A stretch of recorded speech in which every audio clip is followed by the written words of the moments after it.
Scoffi, bon matin. J'espère que vous allez bien, ça va Jean-Pierre? Très très bien. Ah bon, qu'est-ce qui s'est passé? On avait dit bon lapin, voilà, allez, oui, bon lapin. Bonne émission. Bon ben Colline, alors comment tu vas? Je vais bien. Tu vas bien, bon ben super.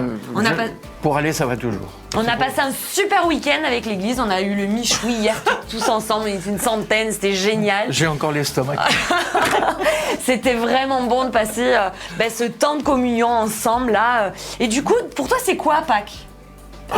Voilà, moi je vais vous dire un petit peu ce que c'est pour moi Pâques, mais qu'est-ce que c'est pour toi au-delà? Il y a beaucoup de choses à dire sur Pâques. Tu sais, quand Marc m'a appelé pour me demander de réfléchir là-dessus, j'avais une multitude de choses. J'étais en train de conduire, mais j'avais une multitude de choses. C'était quoi, les chocolats, c'est moi, le gel de Bruges? Non, pas du tout. D'abord, le chocolat, il faut y aller mollo. Hein. Non, pas du tout. Mais en fait, la première chose qui m'est venue à l'esprit, c'était quelque chose qu'on a un petit peu oublié, un petit peu mis sous le tapis, ça. Oh, pas complètement, mais un peu. Tu sais, c'est lorsque le peuple doit partir d'Égypte pour sortir d'Égypte, Dieu ordonne que des agneaux, que chaque famille ait un agneau. Oui. Mais ce qui m'a beaucoup frappé, moi, dans cette affaire, c'est le fait que les gens qui vivaient à cette époque-là dans le lieu où étaient rassemblés les Israélites, c'est-à-dire au pays de Goshen, eh bien, il y avait beaucoup de gens en dehors d'eux qui étaient là. Il y avait des étrangers, il y avait des Égyptiens, il y avait les gens qui venaient là pour les surveiller les travaux. Il y avait une multitude de gens en dehors des Israélites. Et qu'est-ce qui s'est passé? Lorsque Dieu a ordonné de peindre le linteau, de toucher le linteau avec le sang des agneaux, eh bien, moi, j'ai toujours ça dans la pensée. Les gens, ils ont commencé à se rassembler dans les maisons. Mais pas que les Israélites. Il y a eu tous ceux qui ont eu la pétoche. Oui, certainement. Ceux qui avaient... les 10 plaies qui venaient de se passer... Il y avait beaucoup de gens qui ont eu peur et ils se sont regroupés dans les maisons. Entre parenthèses, elles devaient être pleines, les maisons, parce que c'est pas comme les maisons de maintenant. Hein, c'était des grandes maisons. C'était pas des T2. Sans compter celles qui c'était des tentes peut-être aussi. Enfin bon. Toujours est-il que il y a tout un ramassis de gens qui sont venus avec les Israélites qui se sont sont placés sous le sang. Et ça, je trouve que c'est extraordinaire. Ouais. Parce que quand vous considérez qu'il y a eu plus de 600 000 hommes entre 20 et 50 ans, sans parler des femmes, des enfants, des vieillards, des gens qui ont plus de 50 ans, il y avait un peuple innombrable qui est sorti. Et d'abord, la Bible nous dit, avec un ramassis de gens qui étaient montés avec eux, ce que je trouve extraordinaire, et c'est là que je voulais en venir, c'est que, simplement par le fait que ces gens, qui étaient peut-être même des gens mauvais, de la racaille peut-être, qui sait, eh bien ils sont venus se mettre sous la protection de Dieu, et à cause de cela, parce qu'ils sont entrés sous cette protection, ils ont été sauvés. Eh bien ils ont pu sortir d'Égypte, et ils ont pu être assimilés, peut-être pas tous, mais être assimilés au peuple d'Israël. En tout cas, ils ont été protégés. Et ça, c'est extraordinaire. Surtout que, alors, j'étais en train de penser à ça, et puis aussitôt, il y a une autre pensée qui m'est venue, je crois que ça se trouve dans l'évangile de Matthieu, chapitre 22, où Jésus raconte, il parle d'une parabole. Il dit, un roi fit des noces pour son fils. C'est vrai. Un roi fit des noces pour son fils. Et ce roi, il invite une quantité importante de gens, et ces gens refusent les uns après les autres de venir.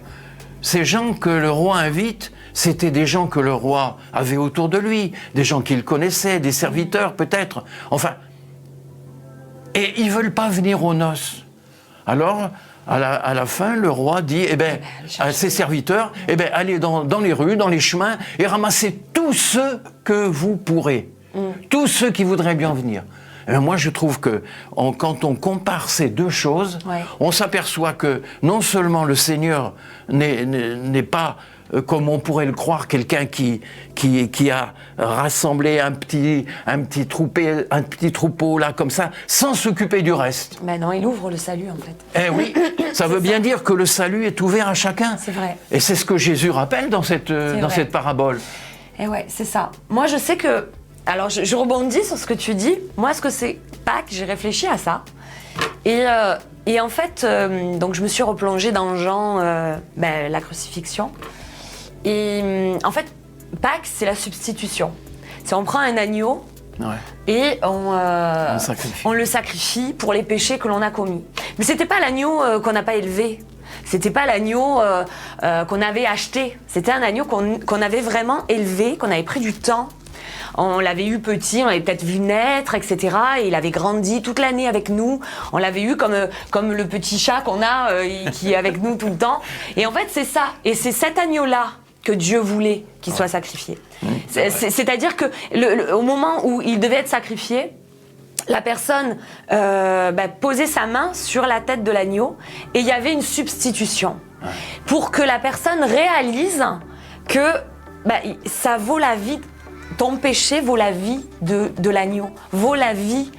Il y a une mort quelque part. Et c'était pour vraiment réaliser, vous savez, je pense qu'il n'y a aucun changement dans nos cœurs s'il n'y a pas prise de conscience. Et le fait de poser la main, on prend conscience de l'importance et de la gravité des péchés que nous pouvons commettre. Et pour moi, c'est ça, en fait, la substitution de Jésus, c'est de dire, ok, je place ma main sur toi et il a pris ma place. Et la première personne, j'ai pensé à ça tout à l'heure, la première personne pour moi, quand je l'ai lu ce texte, il a pris la place d'une personne, en fait. Et la première personne qui a pris la place, c'était Barabbas. Barabbas, ce voleur, tueur, qui a été condamné à mort aussi. Il était condamné à mort. Et Pilate, il dit... Est-ce que vous voulez pas que je vous libère, Jésus ? Non, on veut Barabbas. C'est un criminel. Et c'est un criminel. Et en fait, je me dis, est-ce que... Alors, peut-être, c'est pas écrit, mais je me dis peut-être que ce gars-là, il s'est dit... on m'a rendu la liberté alors que je méritais de mourir. J'ai tué, j'ai fait du mal, j'ai volé, je suis criminel. Et peut-être qu'il s'est dit, je méritais de mourir. Et cet homme a pris ma place, cet homme juste, cet homme saint, cet homme qui faisait du bien, qui guérissait, qui guérissait les malades, qui apportait la bonne nouvelle, qui était toujours de réconfort et d'écoute. Peut-être qu'il s'est dit, ce gars-là, il a pris ma place, il est mort à ma place. Et c'est le premier gars, il est mort pour tout le monde, mais en tout cas, dans les faits, il a pris la place textuellement de Barabbas. Et je pensais à lui et je me suis dit, c'est vrai qu'on est un peu tous comme ça, nous. Tu vois ? Et on a besoin de poser la main sur l'agneau et de dire, non mais c'est vrai, tu as pris ma place, réellement. Tu as pris ma place et c'est une bonne nouvelle. C'est une bonne nouvelle qu'il ait pris ma place parce qu'on était tellement loin de Dieu. Et l'évangile, c'est la bonne nouvelle. Mais s'il y a une bonne nouvelle, c'est qu'il y a une mauvaise nouvelle, c'est qu'on a un état de pécheur et qu'on est éloigné, séparé de Dieu. Notre péché nous éloigne et on a besoin de Jésus qui se substitue pour prendre notre péché, pour prendre nos manquements, nos iniquités, nos faiblesses, etc. Et de dire, je te justifie. Et quand Dieu te voit, il me verra moi et tu seras sauvé. C'est magnifique. Ouais, c'est magnifique. C'est extraordinaire. Voilà, moi c'était ma façon de voir la Pâques. Et quel est le deuxième ? Le deuxième qui a été substitué. Alors, réfléchis là, à part le brigand sur la croix. Tout simplement. Oui, c'est lui le deuxième. Puisqu'il est mort après Jésus, ça veut bien dire que quand Jésus est mort, pour lui aussi, il y a eu substitution. C'est un peu plus serré là, comme ça, mais...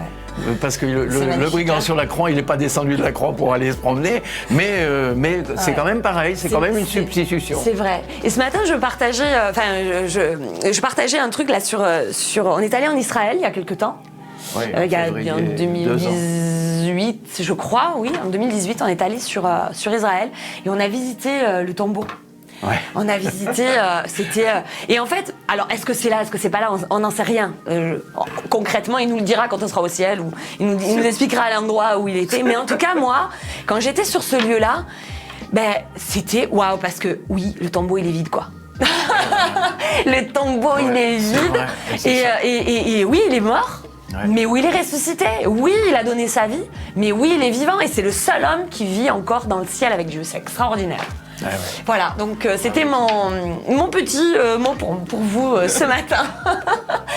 Voilà. C'est magnifique. Je crois qu'on a fait un petit résumé en tout cas de notre témoignage. Ouais. Jeudi, vous aurez la suite avec le reste de l'équipe. Et surtout, n'oubliez pas, source de vie. On a oublié. Tu sais ce qu'on a oublié ? Faut surtout pas oublier. On va prier là ce matin. On a oublié de prier, on allait faire source de vie. Tu te rends compte comme on est nul ? On va prier pour toi. Parce que ce matin, tu peux pas partir de cet écran-là, de ce que tu es en train de faire. Tu peux pas partir avec une parole de vie là, ce matin. Et on va prier pour toi. Tu veux bien le faire ? Oui, bien sûr.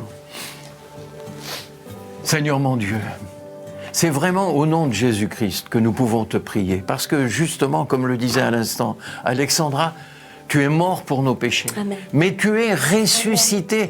Et c'est ça, Seigneur, qui est le motif de notre paix, de notre joie et de l'amour que nous pouvons te porter. Parce que tu es ressuscité. Et je te prie, mon Dieu, pour que tu puisses vraiment marquer dans le cœur et dans l'esprit des auditeurs, des spectateurs, Seigneur, ce que tu veux bien leur donner, c'est-à-dire ta vie, c'est-à-dire cette substitution dont a parlé Alexandra, qui permet que chacun d'entre nous, pour peu qu'il le désire, qu'il le veuille, peut changer et se tourner vers toi. Amen. Faire demi-tour, faire se repentir et se tourner vers toi. Mon Dieu, merci. Merci parce que je sais que d'une manière ou d'une autre, à un moment quelconque, quelqu'un qui nous entend ou qui nous voit fera cette expérience. Et pour moi, Seigneur, je trouve que c'est magnifique et que c'est merveilleux parce que nous ne sommes pas en présence physique de ceux qui nous voient, mais toi, Seigneur, tu connais tout le monde. Toi, tu sais quels sont les cœurs qui ont besoin de toi. Et c'est là que tu vas agir pour que Jésus soit vraiment la personne qui s'est substituée à celui qui entendra et qui verra. Merci, Seigneur. À toi soit la gloire. Amen. Amen. Merci en tout cas de votre fidélité.